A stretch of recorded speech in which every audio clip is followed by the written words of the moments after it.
Hi everybody, Craig here. Welcome to episode 13 of my 1 vs 3 vs 3 Age of Wonders 3 playthrough series. In this series, I'm playing against two separate teams of 3 Emperor AI per team, and I'm playing as the Halfling Dreadnought, Welby the Tinkerer. In our last episode, we defended our throne city against the attacks coming from Galendil Evorlas, who is, let's just find him here. Galendil is a High Elf Archdruid who is teammates with Quandria Rivara, the Shadow Elf Rogue, as well as Zorn, the Disciplined, and Orc Warlord. And Galendil's forces actually had snaked their way down through this kind of area between my two cities that you can see right here. And he actually snaked all the way down across the bridge through the woods and ended up attacking my throne city. And despite some blundering on my part, I was able to successfully defend the throne. And we're going to try and push back this episode. And of course, we also have roaming penguins from the Archdruid event that happened. I think it procced last episode, and now we've had these penguins spawn, and they're threatening a number of our cities. So we've got some defending to do, but we're also going to try to mount kind of an offensive and get things going. But before I dive into the episode, I did just want to give a couple of quick shout-outs to a few individuals who left some excellent comments on the last episode. The first of those comments comes from My Brain Hurts. My Brain Hurts pointed out that Bestow Iron Heart, which I used in the previous episode, I used it as a way to shield one of my units from mind control. But Brain wanted to point out that Bestow Iron Heart can actually be used to remove mind control effects kind of retroactively. So let's say a unit gets mind controlled, you can then apply Bestow Iron Heart onto a unit, and that will actually free them from the mind control. And I've actually had this kind of impact me negatively. I believe in a previous playthrough series, I used Bestow Iron Heart on a unit that I had converted and broke my own conversion of the unit as I was trying to heal it before the battle ended. So great reminder there from Brain. Another thing that My Brain Hurts wanted to point out is that, just kind of a reminder, and this is more for me because I'm relatively new at playing Dreadnought, he wanted to let me know that flame tanks cannot use their flame attack on the first turn of battle unless you had an engineer who could reload it on that first turn. So just kind of a reminder not to rush those tanks in there expecting to do a big fire attack on the first turn. So great point there from Brain. And of course, I appreciate that because, as I've said, I'm not very well versed in playing Dreadnought. Another reminder from Brain is to maybe construct some shrines where possible, which would assist me in my kind of mana problem here as I've been kind of chronically running low on mana. And then another reminder from Brain is to combine the Skin of Oil debuff, which I have as a combat spell, and Flame Tanks. And of course, Skin of Oil imparts fire weakness, and I'm going to have Flame Tanks that can take advantage of that. One last comment from Brain is that I was indeed correct when I had said, if we jump over to the ruin that I fought here, I had said that my machine units should be immune to Curse. And Brain pointed out that I'm correct in that. However, Mass Curse is unique in that it applies to all units except for the undead. So it's kind of a special curse. The next set of comments comes from John Calabro. John pointed out that something I could consider doing in the near future here would be actually adding a Masters Guild to the city of Hart Thistle. And there's two main reasons for this. So reason one is that a Masters Guild will actually allow for the regeneration of the health of machine units that are garrisoned in the city. And in addition, there's another benefit. Well, actually, there's, I guess, two other benefits. Machine units produced here would also have some extra. They would get a rank up just by being built. So they'd start off with the first medal there, which would actually be helpful. And then in addition, having this Masters Guild would increase my production capabilities and get me ready eventually to produce Dreadnought units, maybe hopefully in one turn eventually if I can really beef up production. So great point there from John. John also pointed out that in addition to my repair machine item, which I've already produced here for War Master Habby, so here it is, he's got his repair kit, that I shouldn't forget about the emergency repair as an option as well. And let me see here. So yeah, I'm going to just go into the item construction here just to kind of highlight what John is talking about. So if we go over to our utility items here, if we look, we should have... There it is, emergency repair. So emergency repair restores 25 health to a target friendly machine unit. Outside combat, it will heal 25 health among all valid units in the stack. So John is pointing out that this can be used kind of in addition to repair machine. So you can have repair machine and emergency repair, and that they'll actually, the effects will stack outside of combat. So just a good reminder that I can also construct this item as well. So both items will be beneficial and can be added together. The next comments come from Yonsich.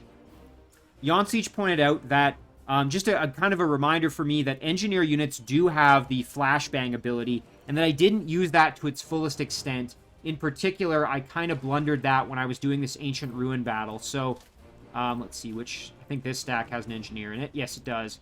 So if we look here, flashbang has a chance to blind. So it can blind an enemy unit, and if that unit's blinded, it means that its ranged attack gets reduced to just a single hex in front of them rather than whatever it normally is.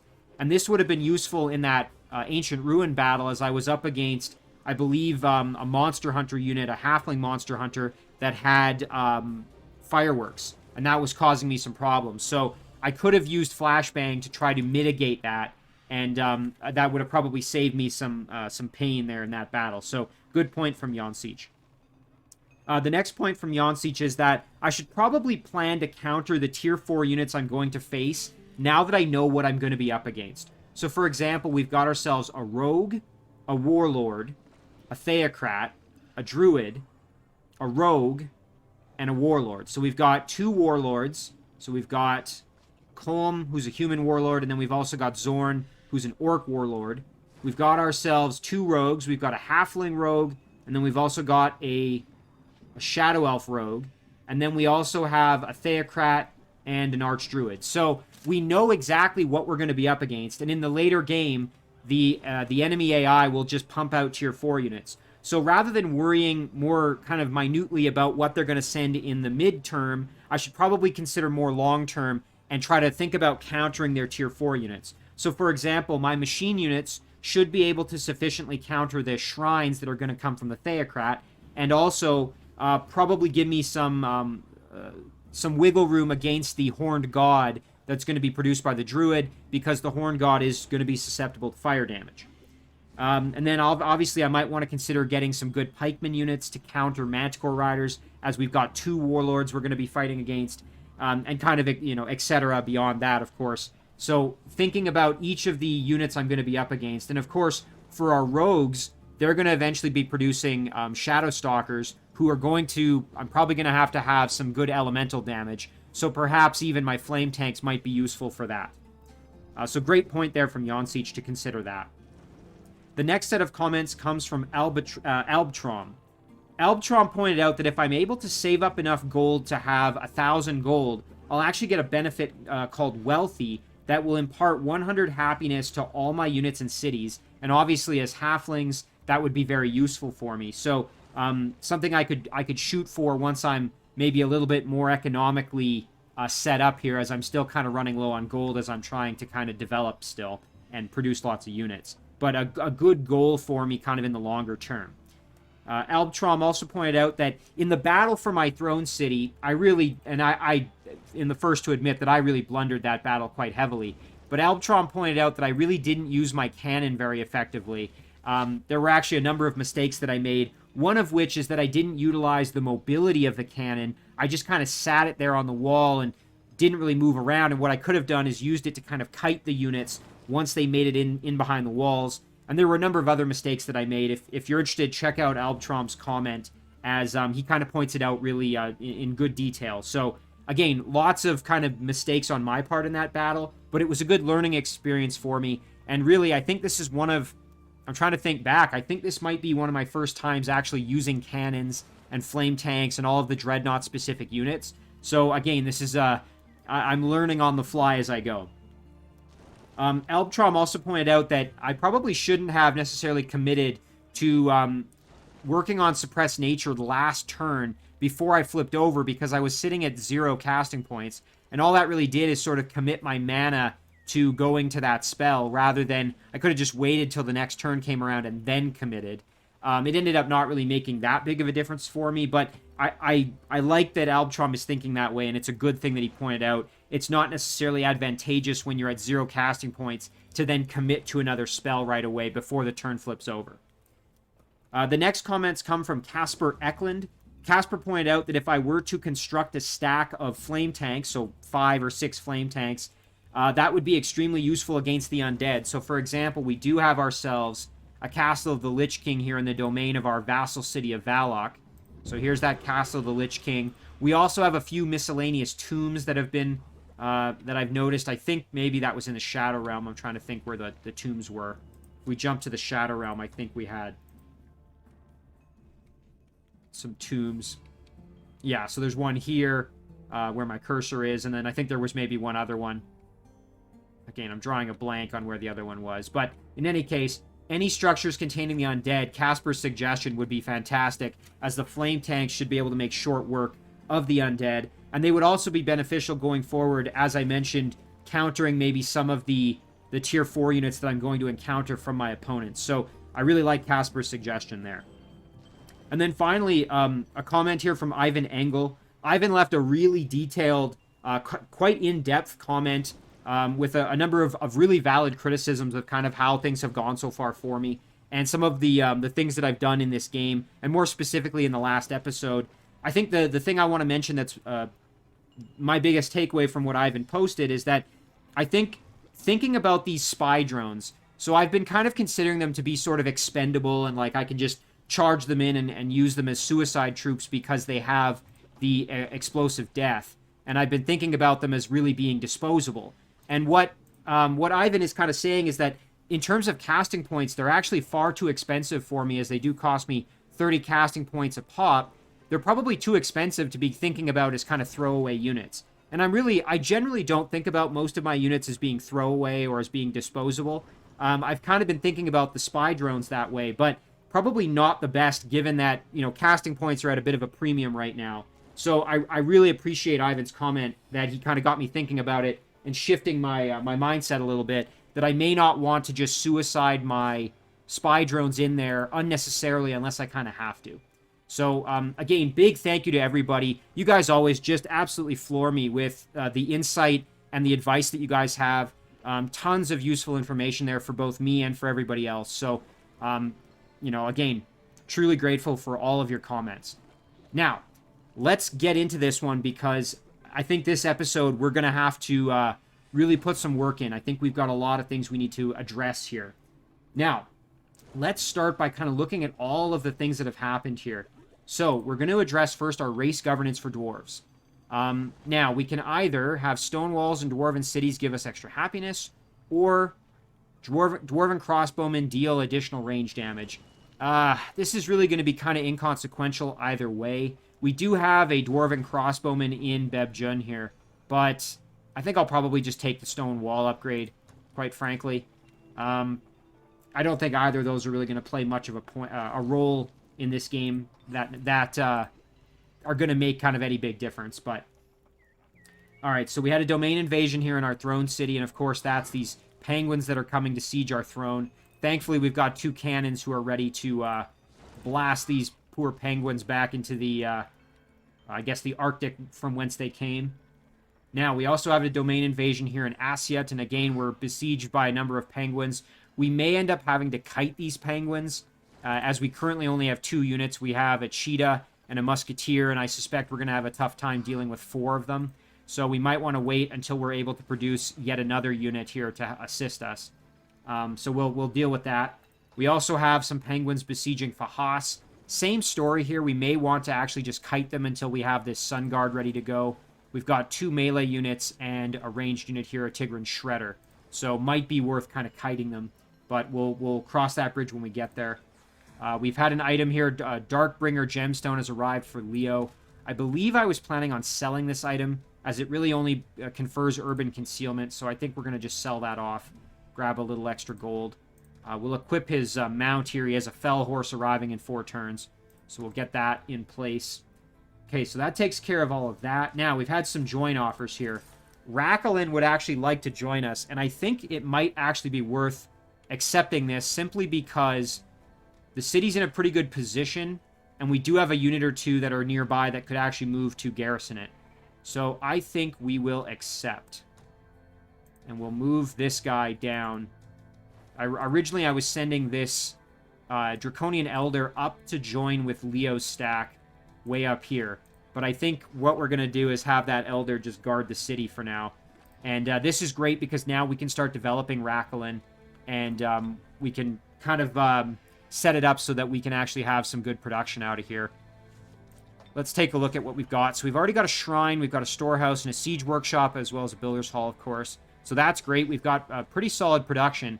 It would be ideal to bump this over 100. 98 is just such a shame because we're really not getting full benefit.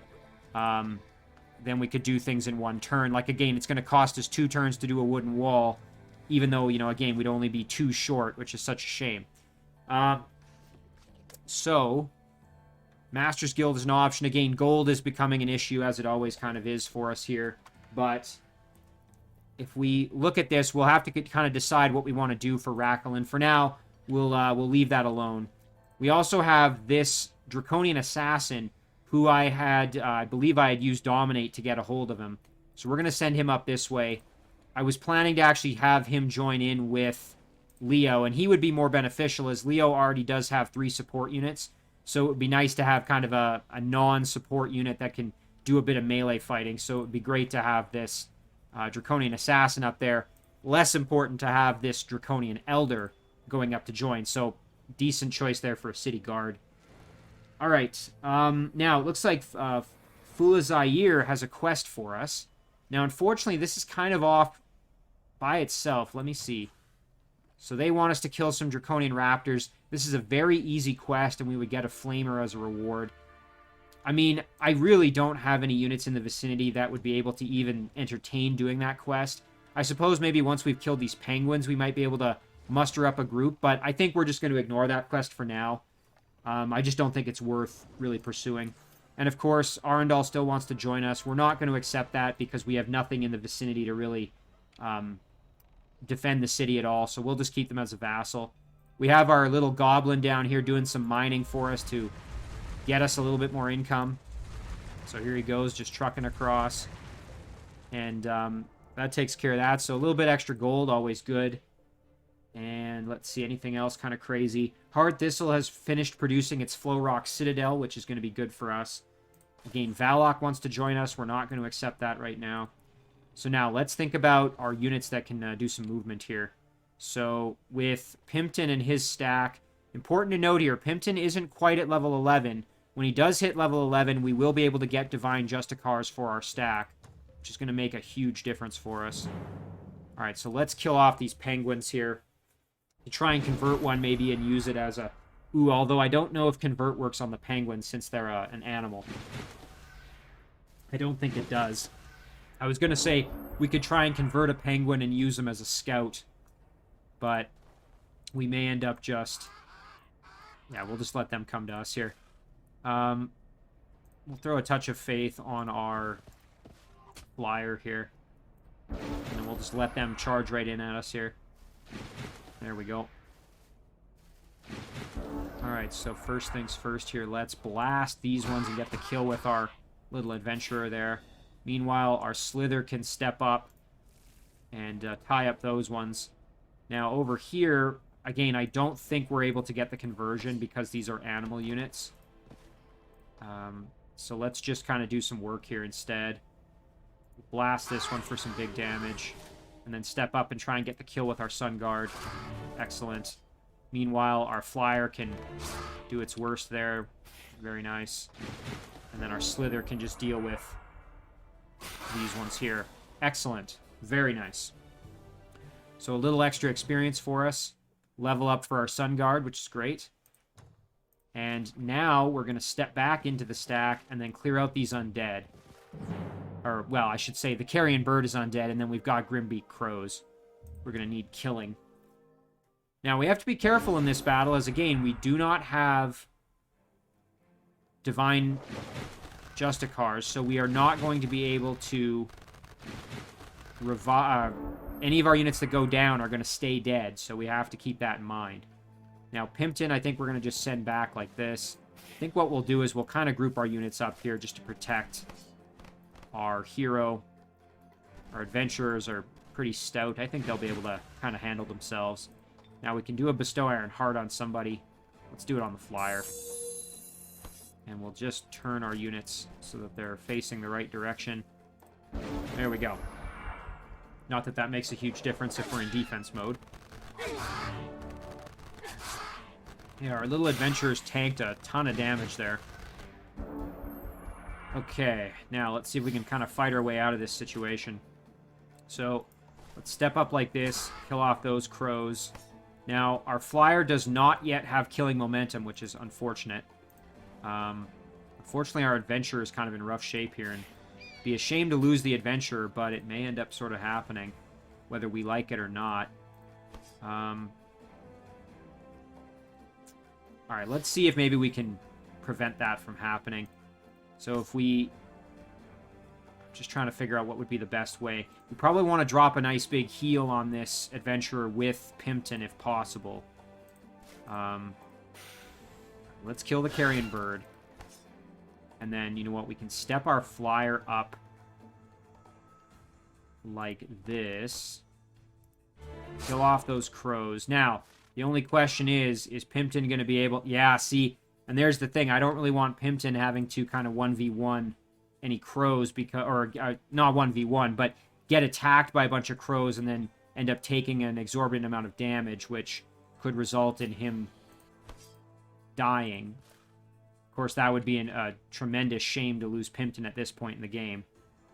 Now, I don't think we're going to be able to really get the kill on anything, unfortunately. Yeah, so we're probably going to lose the adventurer, so that was a bit of an oopsie on my part. I kind of overestimated, I guess, just how effective they were going to be. But we could do some damage. The only thing about that is, again, we're going to take probably 2 attacks here. 1 and then 2. I'm guessing we're going to get 1 crow going there and 1 there. Although they may just go in for the adventurer. Who knows? You know what? Let's try and... Yeah, we're not going to be able to get the kill there, unfortunately. Hang on. What if we do... We could do a smite. Yeah, let's do that. There we go. Okay. Now let's see what these crows decide to do. Oh, interesting. Okay, well that worked out just fine. So we actually saved our adventurer and really didn't take almost any damage at all. And of course, yeah, we can't convert because these are just animals, so not able to be converted. Alright, we'll get the kill there. And, you know, it'd be nice to actually drop a heal on my little adventurers here. So let's do that. Pop a nice heal on them. And then we can bring our flyer over and get the finish. Very nice. Alright, so that takes care of that. Now, with this stack, I think with Pimpton, we're going to want to keep moving up here and go for this Lost Library and see if we can clear that out. Again, it would be great to get Pimpton up to level 11 so that we don't have to worry about losing any of the units. They'll all have Divine Justicars, which is going to make a huge difference. Now, with War Master Habby here, doesn't look like there are any penguins threatening the city of Hard Thistle at the moment. So I think maybe what we'll do is we'll actually head over and go for this Lost Library here. In the meantime, we're going to work on something else in Hard Thistle. Now, again, Masters Guild, it would be good to eventually get this. However, in the interim, we really don't have a ton of gold, so maybe we work on producing something else. We've already got a flame tank and a cannon. You know what? Let's finish our movement before we decide on that, because we may end up generating some extra gold through some other battles here. So let's go back underground. Of course, we still have Holly here who needs to do some moving. So first things first, let's clear out these pesky scoundrels. Maybe we can recruit one of them via a conversion. Now, in Holly's case, we do have Divine Justicars, so we don't have to worry if any of these units go down, aside from Holly herself, of course. So we've got a Goblin, a Tigrin, Goblin. Now, does Goblin have tunneling? This Goblin... No, it doesn't. Okay. I just wanted to check. Do the Ogres have tunneling? No. Might be nice to add a unit to this stack that has tunneling since we are underground, but we're not going to get an option to do that in this particular battle. So maybe I'll go for the Draconian one. Let's see, we can take our step back here with Holly, and then let's throw a curse at that scoundrel. Okay, it did not land. Our Musketeer can step right on up. Do some tremendous damage there. Very, very nice. And then our other units here can kind of step right up as well. Kill off that scoundrel, no problem at all. Very nice. And then... wow, excellent. So now we've just got the Draconian Scoundrel left. Alright, now let's see. Can we get a conversion here? 65% chance, not bad. Very nice, alright. So that gives us an extra unit. We can either use this unit as a bit of a scout, or we could use this unit in order to just join in with the stack here. And we're probably going to kind of, yeah, we're going to piss these dragons off a little bit now that this unit just happens to be within the borders there, so that's not ideal. Maybe we can, yeah, and I don't have enough gold to make peace with them, so we'll just have to move him out as soon as we're able. Now, with the rest of the stack here, we can go up and clear out some of these other structures. Again, this unfortunately is kind of a dead end up here, but some opportunities to at least gain some extra units, perhaps. Yeah, and we're not going to be able to get over here because we need a unit that can tunnel. And unless we're able to find one in one of these structures here, it doesn't look like that's going to be something that we can do. So maybe we just do this battle and then turn around.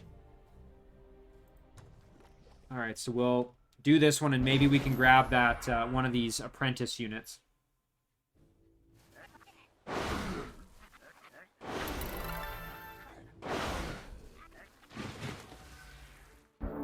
Let's put a Bestow Iron Heart on our Ogre, who's kind of worse for wear.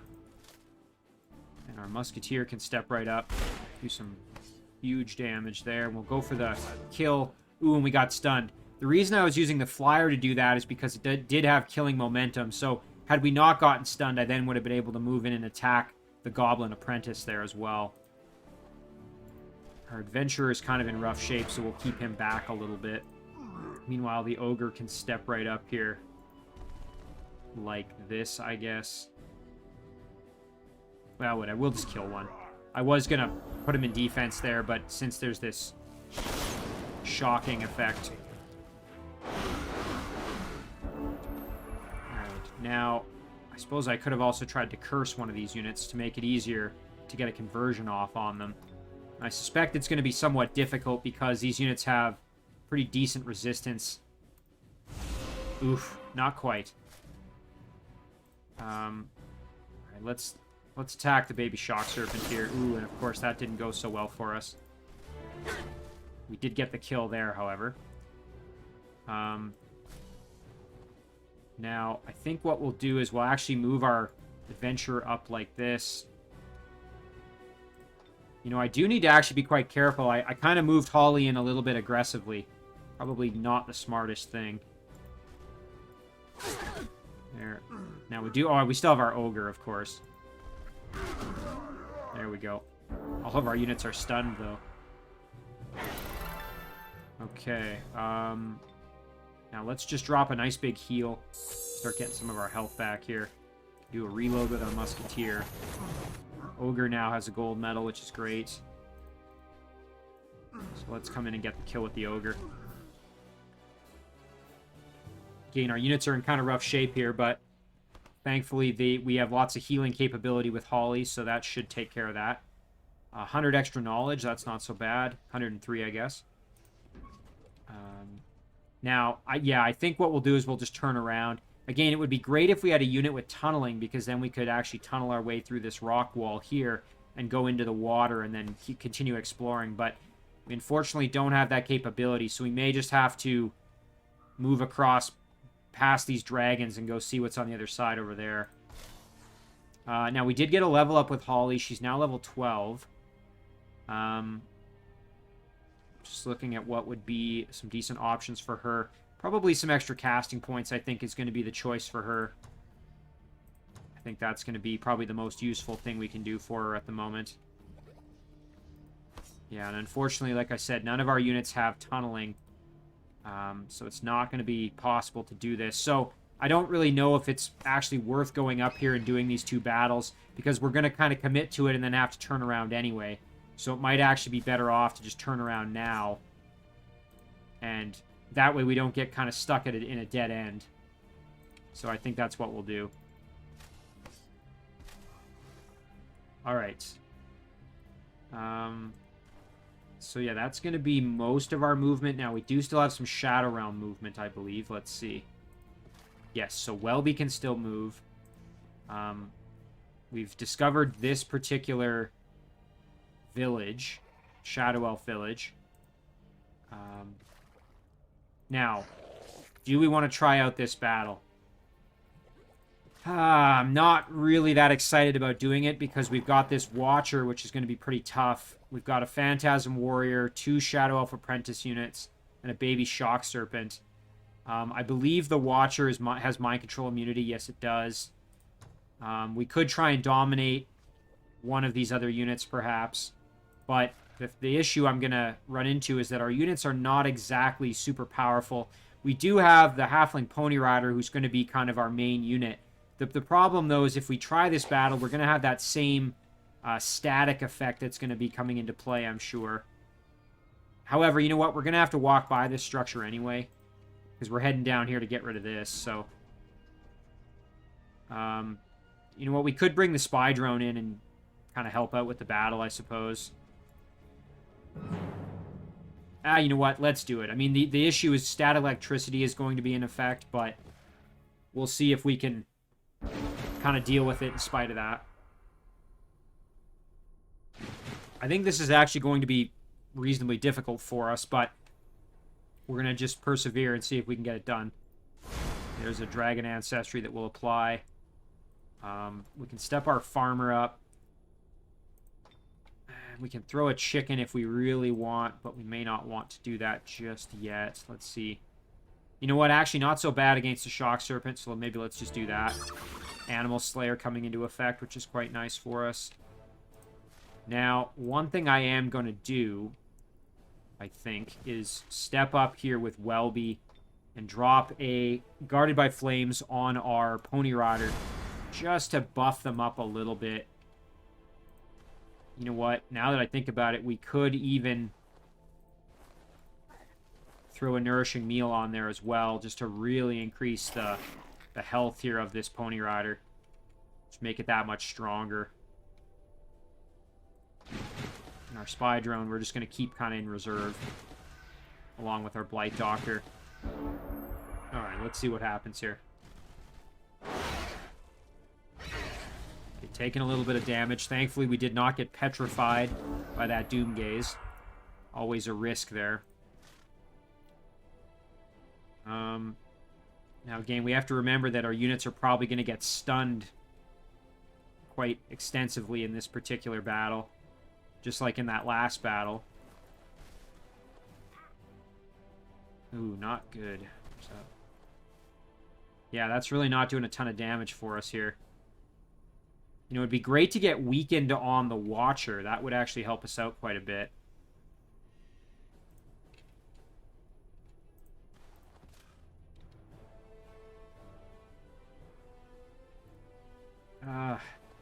Kind of just thinking about this a little bit. Alright, yeah, you know what? Let's do some damage here to this apprentice. There we go. Can even sauce them a little more here. Very nice. This farmer, we can step up kind of like that. Spy Drone, again, we're just going to keep in reserve. Meanwhile, with Welby over here, you know what we could actually do is go over here like this and then do some extra damage. Fortunately, with projectile resistance, they're really not going to take a ton of damage from it. Now that's a guaranteed kill, though, when we charge in. Pony Rider's gonna... Thankfully did not get stunned. That was the thing I was most concerned about. Meanwhile, our Brew Brother kind of just hang out like that. Now, I suspect our Pony Rider's gonna take a ton of damage here. Okay, going after Welby. Okay, actually not all that bad, all things considered. So the Shock Serpent's gonna get cleavered to death. And the Phantasm Warrior, we can... Or, you know what? We can actually throw Weaken on the Watcher. That's great. Because that's obviously the toughest unit that we're up against, so... Oh, and look at this. Shadow Elf Apprentice has Fire Weakness, so let's take advantage of that. Excellent. Okay, so now Welby and Firebomb. Both units here, actually. Excellent. And then our Farmer could actually... I guess step right up on the Watcher. It's maybe not the worst plan. Meanwhile, our Pony Rider can kind of fight off the Phantasm Warrior, so yeah, let's do that. We'll just keep our Spy Drone out of it. So let's see what happens here.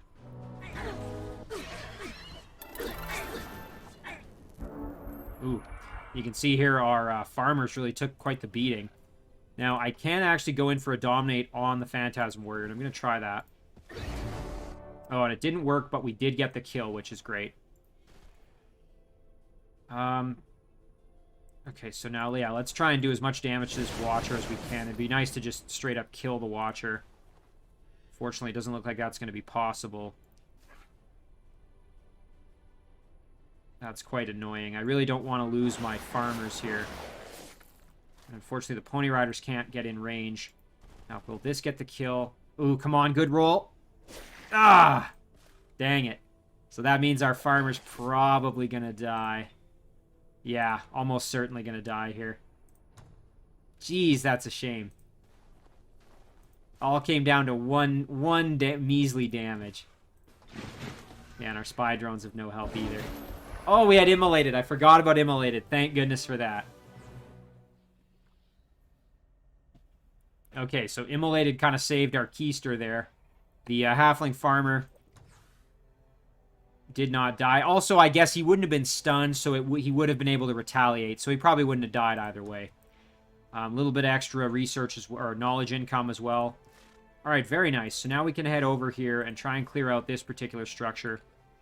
Lesser Shadow Stalker does have Mind Control immunity. I was going to say it'd be great to try and Mind Control one of these, but unfortunately not possible. Now this Spy Drone, I think we are going to send up this way to go and do some scouting up here. Now, with Welby, let's see. What do we want to do for an upgrade? We could grab Tunneling. Not going to be useful for Welby, though, because of where he is. But, you know, Rapid Reload wouldn't be so bad. But, again, we don't have any machines really in our stack. Bomb Squad, I don't really need that. Maybe we just upgrade Welby a little bit here with some resistance, some defense, some health. Yeah, there we go. Just kind of beef him up a little bit. All right, so now let's think about production. So, again, we don't have a ton of gold at the moment, so we're just going to have a number of our cities just do merchandise for now. So this city was kind of beefed up because it was coming under attack from units, from Colm's units. We're sending this stack, I believe. Let's see, what were we planning to do with them? Yes, to send them back over here to group up with this city. We could actually form ourselves a little stack to go and do some clearing, perhaps. So, maybe not a bad idea. Alternatively, looks like something's going on over here. So, this city must have probably come under attack from... I'm guessing that city's come under attack from one of my opponents here. Could be our Shadow Elf Rogue, even. You know what? Let's send our units up this way. And just kind of see. Maybe we can kind of investigate what's going on up there. Okay. Back to Bittercrest now. This is our throne city. Again, we do have penguins coming at us, but I think we'll be alright. Now, in terms of production, I'm thinking in Hard Thistle we want to make another cannon or flame tank for sure. That's, I think, almost a given at this point. Now, we do have one cannon and one flame tank here with War Master Habby currently. I think I'm going to do another cannon. And that's going to pretty much do it for our gold. So, in every other place, we're just going to do merchandise, I guess. Alright, so now Leo can do a little bit of work here. We can go clear out this water node. So let's do that. And then we can also clear out this gemstone mine. Ideally, we would add a couple units to Leo's stack here eventually. Have to remember here that Great Healing Showers is going to be in effect for this battle.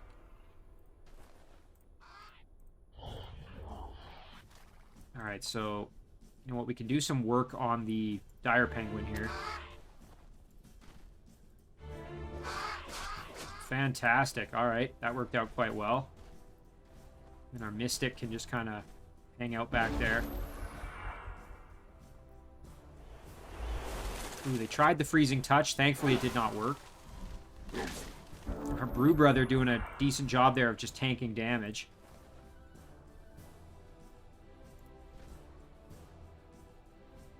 Now, it'd be great to just kill off this Frost Wyvern if possible.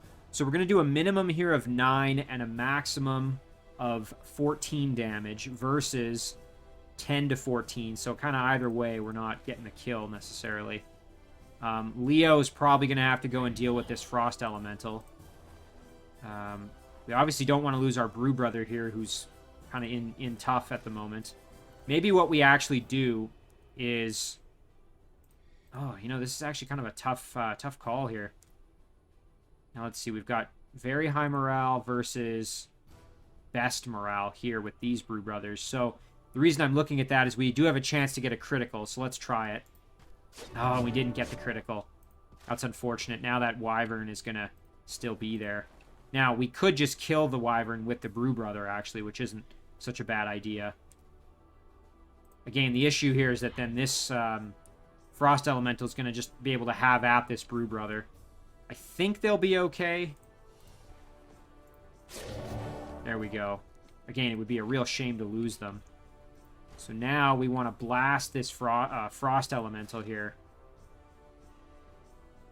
Now, I was thinking it'd be great with Leo to be able to get up and flank him. Let's see what kind of damage do we have left here. So... actually pretty decent odds of getting a kill here. So, you know what, we could even kind of cruise around here, get in for the flank, and then get the kill. Okay, great. And I think our Brew Brother is going to be able to handle the onslaught.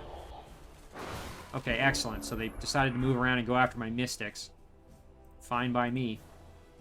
So we'll use this Brew Brother to heal our other Brew Brother. And we'll use our Mystic here to do some big damage and get the kill. Excellent. Alright, so that clears out that particular structure. A little bit extra mana. And then we should still be able to move over and clear out this gemstone mine.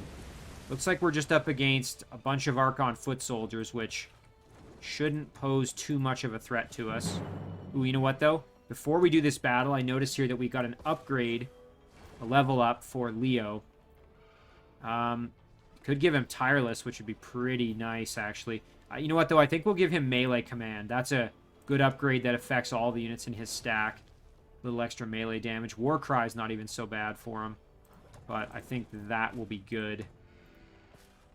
Ooh, you know what? We have an opportunity here to go for the kill or let them run. And in this instance, I think we will let them run just for the extra good points.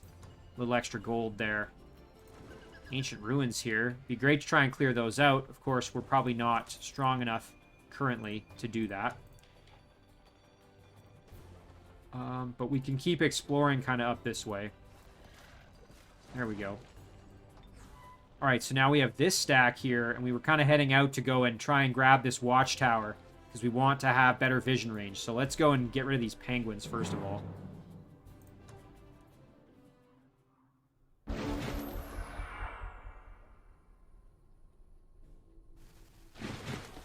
Now, I do have the builder in this stack, which is great, as that's going to allow me to repair my machine units here. Keep them nice and functional. Yeah, you know what? I think we're just going to let them come right at us here.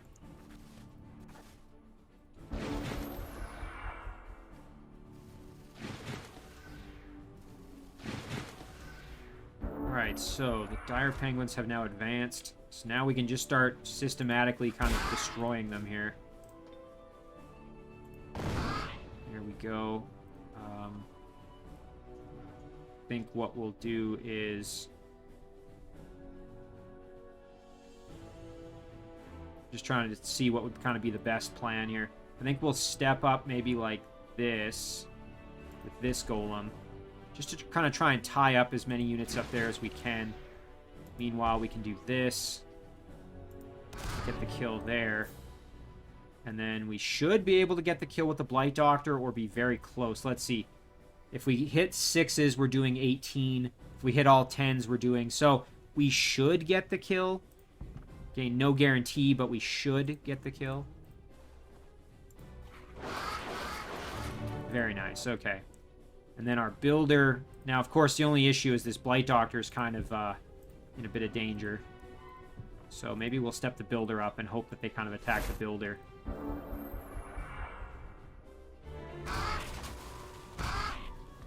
Okay, there we go. The builder tanked the damage. That was actually pretty risky, as they could have killed my builder. But that ended up kind of... this gamble that actually worked out for me, I guess. Now, our engineer can just kill off this one with a flashbang. Our musketeers can do a reload for some extra experience. Very nice. Step up here and do a nice heal. Very nice. And then flank around behind, turn them around. We can even throw a weaken on for some extra experience and then get the kill there.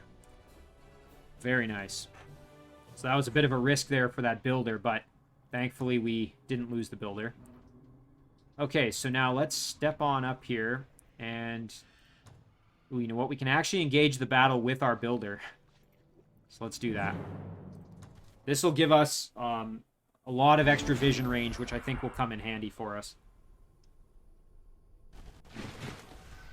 Now, we need to protect the builder, obviously, because the builder is in super rough shape. Now, thankfully, none of these units have pounce or anything like that. They do have pretty extreme mobility, however. So you can see here that we've got units that can actually make it down there and actually pose a bit of a threat to our builder. So might actually be good to just move in there and start tying things up, more or less. So let's do that. We'll step up our golem like that. We'll step up our other golem like this. And then we can use our Blight Doctor and Engineer to kind of protect our builder a little bit. Move our Musketeer in as well.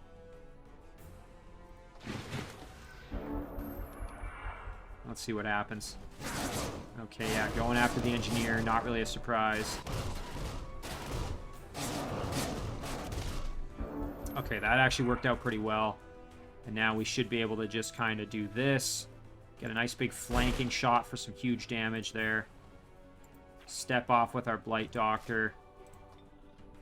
And I think what we'll do is we'll actually do a weaken. And then a blunderbuss shot.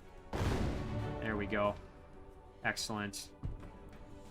And then now with our other units up here, we'll step in for a nice flank shot on the Prowler. Ooh, and that's not going to get the kill, unfortunately, but we can then finish off the Sun Guard. And now all that's left is the Prowler.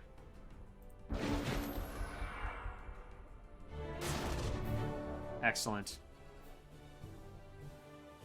Okay, so now we actually have control of that watchtower, which is giving us a lot of extra vision. And there's actually another one up here that we could continue to move up and try and grab that one just to see what we kind of have in the immediate vicinity. So that's going to help us kind of see what's coming a little bit better. So I'm very, very glad that we now have control of that. All right. Now, we did have this little stack of units that we had sort of acquired from our vassal city as a a gift. So now the question is, what do we do with them?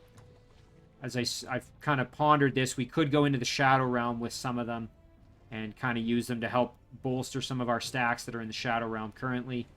We could also keep them up here on the surface and use them to kind of build up an army. It might be nice to actually build up some units to go down and start clearing this out. Maybe try and make friends with these orcs down here or something like that. So I think we'll keep them above ground for now. So we'll send them over to Bebjun here. And we can start building up an army to kind of go out from Bebjun. I think that's going to be kind of the game plan.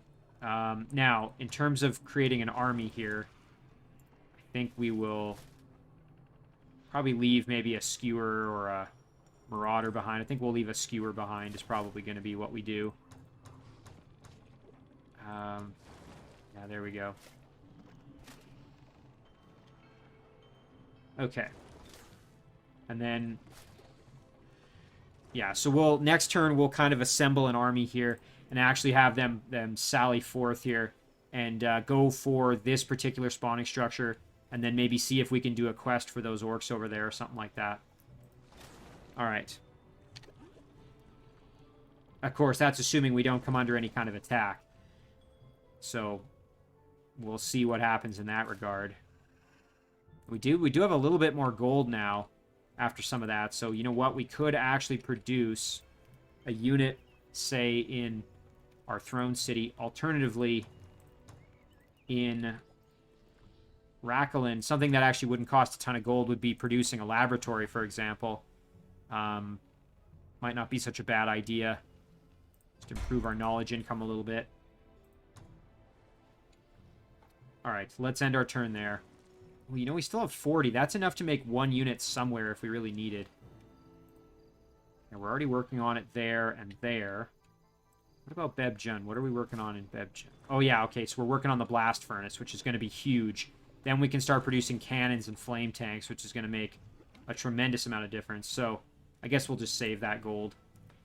So we'll end the turn there. Now let's see what happens. Hopefully we don't come under any kind of crazy attack here.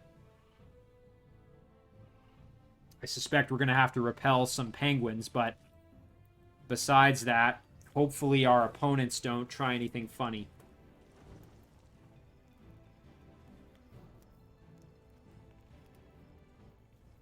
And now that I have a couple of new cities, I need to remember to also increase their production capabilities via mana fuel cells. It's easy to forget about that. Oh, and here comes Colm attacking my... Look at this. So he wants my other city. I didn't realize that his units were still roaming around in here, so we'll do this one manually.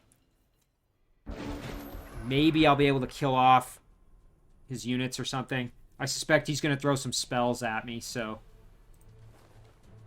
Now, do I have any spells I can throw at him? I do. Would it be worth it, though? You know, if I hit his archers a couple of times, I could probably kill them. The problem with King Joseph the Ever-Living here is that he is undead, and he has Undying, which means I need to kill him twice. So, it's not... Even though this would do a lot of damage, it's probably not worth trying to kill him. Well, you know, with all my different sources of fire damage, let's run back and see if he tries to use any spells on me, first of all.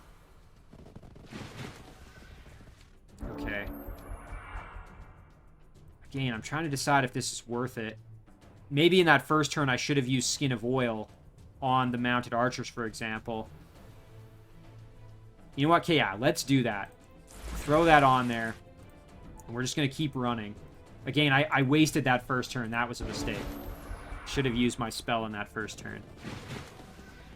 And then what we're going to do now is we're going to throw the fireball onto the mounted archers. We're going to take quite a lot of damage, actually. And then what we want to do, eventually we want our flamer to be able to just let those mounted archers have it with a nice firebomb.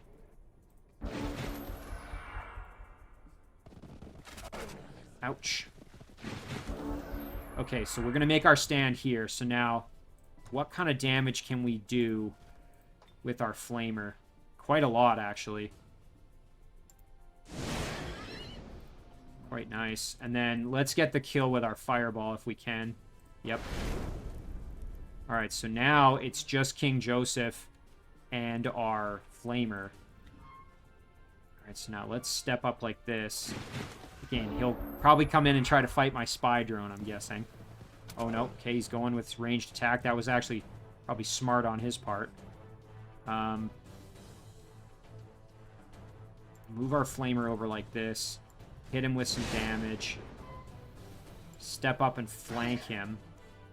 Unfortunately, we can't cast any more spells, so... Okay, there's that explosive death. Now, can we get the kill? Oh, if we get a good roll. Okay, now this is where you offer up your prayer to RNGesus and you hope that he blesses you. Let's see. Ah! Dang it! Dang it, dang it. 1 health. He has one measly hit point left. Ah! Again, that opening turn, that... Oh, what's... Okay, he's running. So now he's trying to run away. He could have killed me. He could have used his crossbow. Well, looks like I get the kill.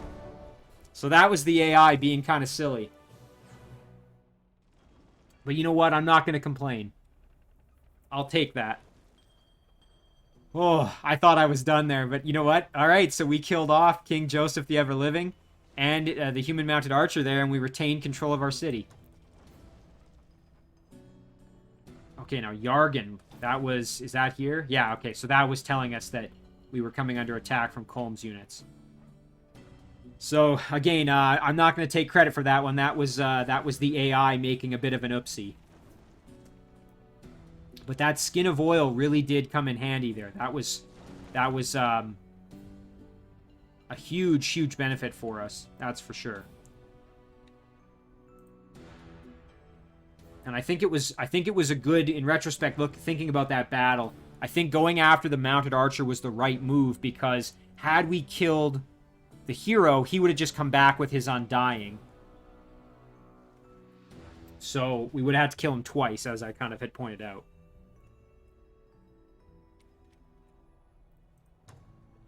Alright. I'm definitely feeling a little bit better about having kind of some increased vision range kind of around here. That's actually making me feel definitely a little bit better about kind of knowing what's coming at me a bit. You can see, though, how if you don't have the vision range, you know, things can sneak up on you. And even in this situation where I didn't realize where Colm's units were and Yargan came under attack. So, and I definitely don't regret using up my casting points there, because that retained control of my city, and now I have some extra items as well, which is great. Alright, so now we're coming under attack from these penguins, and it's time to use our cannons. So, let's see here. Now, can we... Might be able to actually take advantage of the fact that they're kind of in a line here. I'm not sure. So what's our range? So if we were to step up, I think we might be able to hit. Let's think about this. So we'd step up. We'd be 1, 2, 3, 4 tiles ahead. So and from here we're getting. We'd need to be 1, 2, 3, 4. That should mean we can hit them. All right, let's try it. There we go. Ooh, big damage there. That was great. Alright, so then we'll just hop up on the wall and... You know what? We'll just go for the finish here, I guess. Very nice. Okay. So that does it for our first turn. And then we'll retreat back into the castle with our cannon that's out here. And we'll reload, of course. And then we'll reload with this guy as well. Now, are they going to be able to attack the gate? No, they are not. Okay, great. There's a reload. So now we should be able to just blast these filthy penguins. Unfortunately, they're in kind of a line here that I don't think I can exploit. Now, what if I were to kind of move over this way? Kind of like this. Would that give me a line? Unfortunately, no. They've kind of spaced themselves such that I'm not really able to take advantage. What if I go up here? Yeah, still no.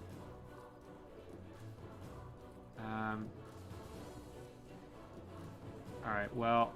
Ooh, now the only thing is I'll blow up my own wall with that shot, so that was actually kind of an oopsie on my part.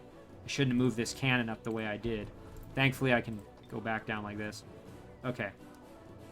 Now, let's blast those penguins, and then let's finish off the other one here. If we can. Yeah, there we go. We'll finish off that guy. So the gate's taking some heat. Now, obviously, we want to reload here, so... The gate will come down in the next turn.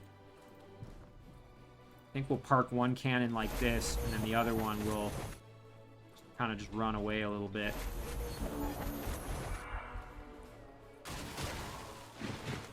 Alright, so now we should be able to blast both sets of penguins here. There we go, and then we can move in and shoot the other one for the kill. Very nice, okay.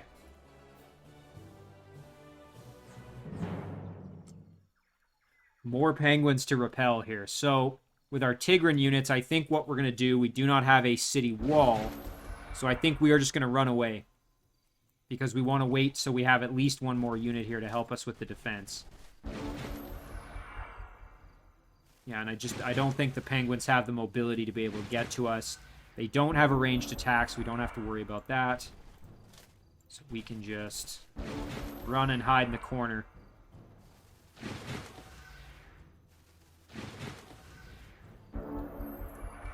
Essentially.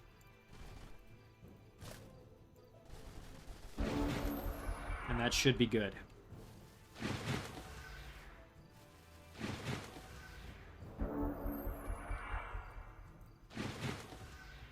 So, again, my rationale here is that I'm giving myself time for this city to produce another unit to even the odds a little bit more in battle if we were to have to actually fight these penguins, which we probably will eventually.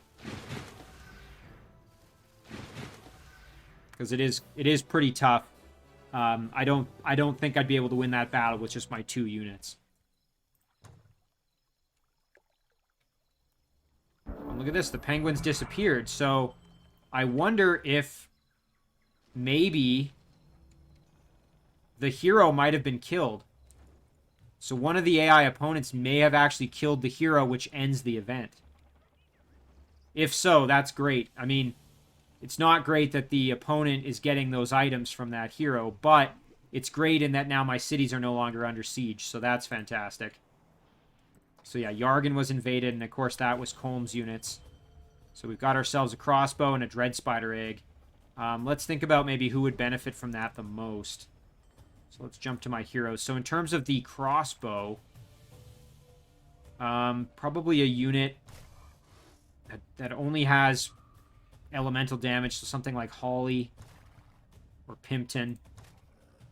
Yeah, I would say Holly or Pimpton would benefit the most from it. So let's go back and divvy that out appropriately. Whoops. I probably should have looked at the mounts as well while I was cruising around, but we can send it to Pimpton in just 3 turns or to Holly in 3 turns. I think we'll send it to Pimpton. I suspect he might need it a little bit more urgently than Holly does. Ooh, now look at this. Endram can discuss alliance. Oh, yes. We are definitely going to accept this. So this is the Archon dwelling that would like to become our vassal. I am very happy to accept. Oh, that is great. Quite happy to have these Archons as my vassal. They're super cool. Again, this is my my first series where these Archons have actually had their own dwellings within the Shadow Realm. In previous versions, again, I had mentioned that there was an update to the Shadow Realm expansion mod pack, but in previous versions that I had played through in my other series, they weren't around, so I'm very, very happy that I'm conveniently a good alignment and able to make friends with them and have them become a vassal. That's very, very cool. Anyway, sorry, back. I saw that and I got all excited. Let's go back to the item here. So we've still got this Dread Spider egg. which will hatch in 8 turns. So now, let's go back and think about my other heroes of who would benefit the most. You know, Welby, it wouldn't be so bad for Welby, as that would give him a chance to then try and web, which would then improve his chances of getting a dominate off. So maybe we'll send it off to Welby. It's actually not a bad idea. I think that's actually pretty good plan for me there. Welby. Unfortunately, it's going to take 5 turns to get there. That's really the only downside. I'm just trying to think here. Maybe I wonder, those 2 extra turns, again, the thing hatches in 8 turns. But you know what? I suspect Holly's going to find a mount because she's going to be raiding a ton of structures. So yeah, you know what? We'll send it to Welby. Okay, get out of my domain. Sorry, Mr. and Mrs. Dragon here. We're going to get ourselves out of the domain right away. Although, you know what? We may actually want to buy a peace treaty with you so that we can actually get through your domain. I suppose the other option is we fight them, but I don't want to really piss the dragons off, so I think we'll just pay the toll and make our way through their domain here. Oh, and look at this. We've got a spawning structure over there that's going to need to be cleared out, so let's head on over and see if we can take care of that. Now, unfortunately, that did spend most of our gold, but I think probably worth. The only issue is I could have... Oh, and I didn't notice this. I could have actually vassalized this outpost, which would be great. What I might actually do then is try to sell some items maybe to... Oh, these razor leaves. That's actually pretty useful. I don't want to sell that. You know what? Okay, let's see if maybe we can find other sources of income here. Maybe if we go clearing some structures, we can find something. Ooh. Frostling and High Elf Evangelist. This could be a little dicey. Thankfully, our machines are going to be immune to convert.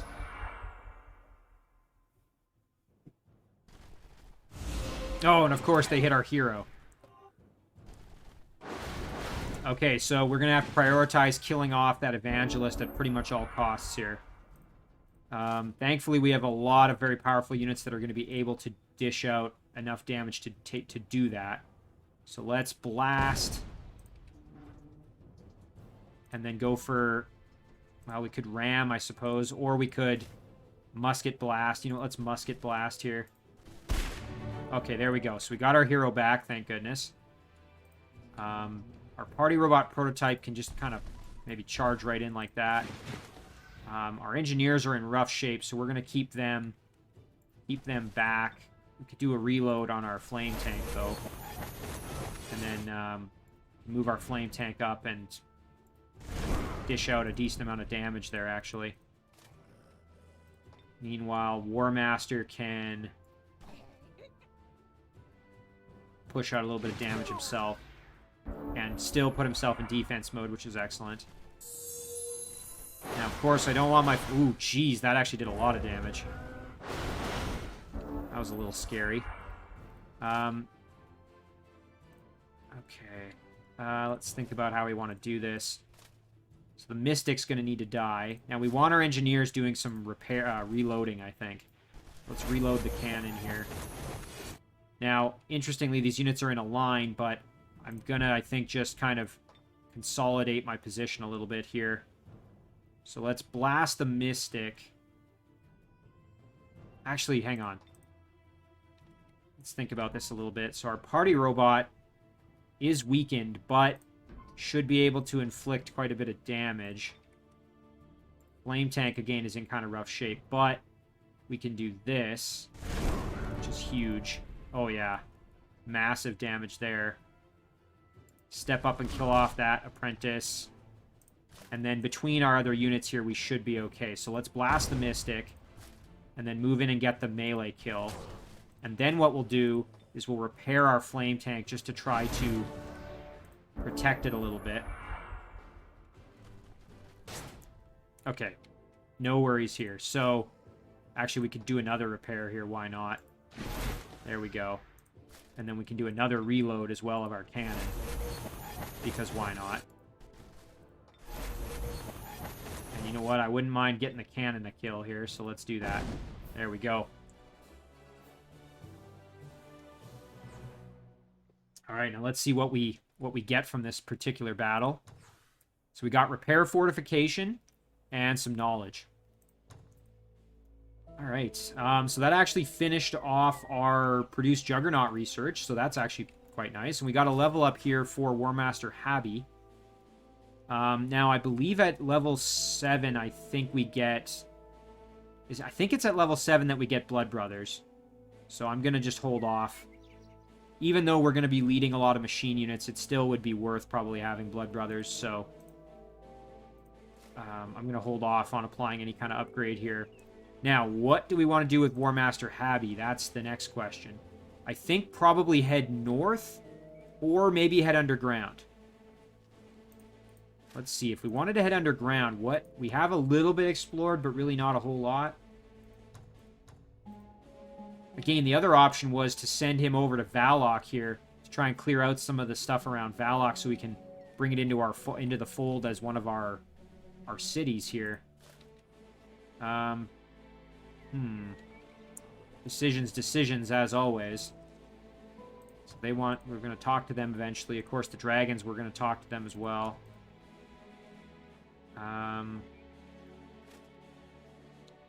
Yeah, perhaps making that peace treaty with those dragons underground wasn't the wisest expenditure of my gold. Well, we already have Pimpton up there, so let's send him over this way, and we can decide if we want to actually go underground or just keep on moving and go over to Valok. We can kind of decide either way. And now we can continue making some big beastly units or cannons and whatnot to assist as well, which is great. We can make ourselves a machine stack kind of going forward there, which will be good. So now we've got some extra units here, and we don't seem to be under attack from these penguins anymore. So you know what? Now I might actually accept... Ooh, look at this. I might actually accept this quest if they... Oh, they're not offering it anymore. I was going to say, if they were still offering that quest, I might have considered accepting it. They would like to join us. No, thank you. Valak. No, thank you. Same for Arendal there. Let's see. Can we rustle up any extra gold so we can do a little bit more digging? Let's just keep on digging. There we go. Okay. What about some of our other units that can do some battling, perhaps? Can we make it over there? Yes, we can. We're in a little bit rough shape, though. That's the only thing. And I don't think we have any units that are going to be able to extend their movement. Oh, yes, we do. Okay. So let's go there. Oh, and look at this. We found one of Colm's cities. So you know what? Let's engage this battle. Hopefully we get a little bit of gold out of it.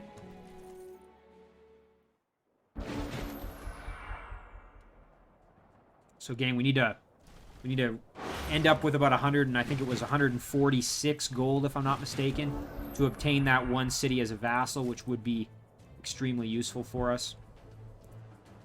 All right, let's move on down here. We'll repair one of these golems if necessary, which I think would be a good decision. You know what? Let's send this one up there to deal with those units. Meanwhile, this one we can drop the heal and then send him kind of up the gut as well. And then I think we will keep our ranged units kind of where they are, able to assist if necessary. And our engineer can kind of just hang back. As again, he is a juicy target for the AI. Oh, and I forgot that they do shock damage. That's not good for my machine units. Thankfully, we are able to tank the damage reasonably well at this point. Alright, now let's step up with our musketeer and blast the heck out of those units.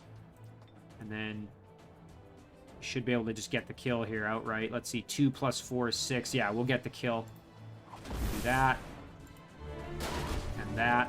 So now we just have to deal with what we've got going on over here. So let's step up and annihilate this bladesman. There we go.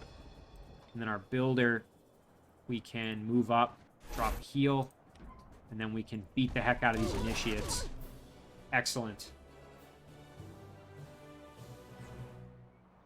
Okay, fantastic. So having that extra vision range is huge for us there. That's great. So now we know where Colm's city is, at least. Looks like he's got himself some tier 3s, so he's now got war breeds. So obviously he's going to be, getting Manticore Riders fairly soon, I'm sure. So, yeah, we're going to be in the thick of it very, very shortly. I'm almost certain of it. Okay. Let's think about what else to do. So we didn't really get any gold out of that battle, unfortunately. Now, we do still have some underground stuff that we can do. This little guy, we might as well just keep on exploring. If we keep him in the lava, he's a little bit safer, probably, from some roaming units. Now, Holly's already done her thing, so we're not going to get any extra out of her. So we can head back to Shadow Realm units. Maybe we can get a little extra gold out of one of the units here in the Shadow Realm. I suspect we might be able to raid a structure with Leo. Does Leo have any kind of useless items? The Jewel of Forgotten Revival, I think we could probably sell that off without too much worry. Let's do that. Try and drum up a little bit more gold.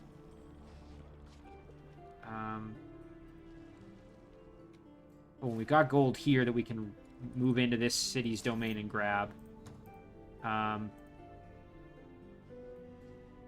know what? We're running pretty long on this episode, so I think we will call it there. But we need to remember that we got to drum up some extra gold to take up the Draconians on their offer here, where they'd like to become vassals under our protection. So the reason I'm interested in this is because they're so far up north that I'm sure that there's going to be some enemies fairly close to this city, and there's a chance that they might try to grab them as vassals if I don't.